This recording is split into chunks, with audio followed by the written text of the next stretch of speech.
So here's one of those tricky situations. We've got this tree, of course, that's been blown over and it's resting on this shed. But where's all the weight? Because we have to be careful that we don't cut and remove that load-bearing piece of wood or branch and then have this thing come tumbling down, or worse yet, have it slam down on the shed and cause more damage. Right now, it doesn't look like there's a whole lot of damage. Right up there, you can see those shingles are damaged. Now, this branch, even though it's a small branch, it looks like it's holding a lot of load because it's broken up there on the shingles up on the roof, and it's also broken right there.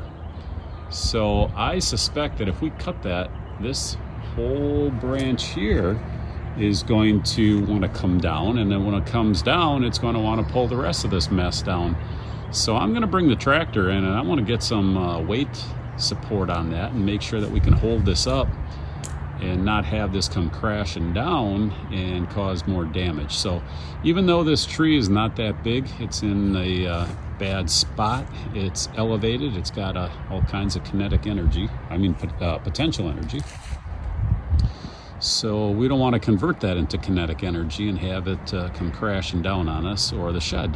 All right, so now you can see I've got the grapple set up. So I'm taking the weight off of that branch. And now what I want to do is start chopping away at that and just bring the weight down.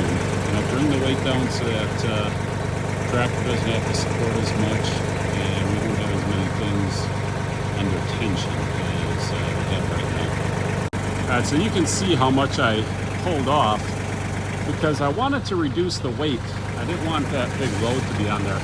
Now, even after I reduced all that weight, when I finally cut this branch, it was under a lot of tension. You can see how it popped up. So it was definitely holding a lot of weight and keeping this thing from dropping. And again, that's the advantage of having a tractor here as the assist. It keeps everything from rolling around, dropping, causing more damage.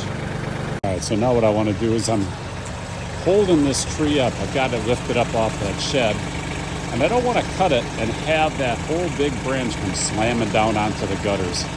So I'm going to hold it up with the grapple, I'm going to cut it, and then hopefully the tree will be supported by the tractor and the grapple, and I can bring this down more gently.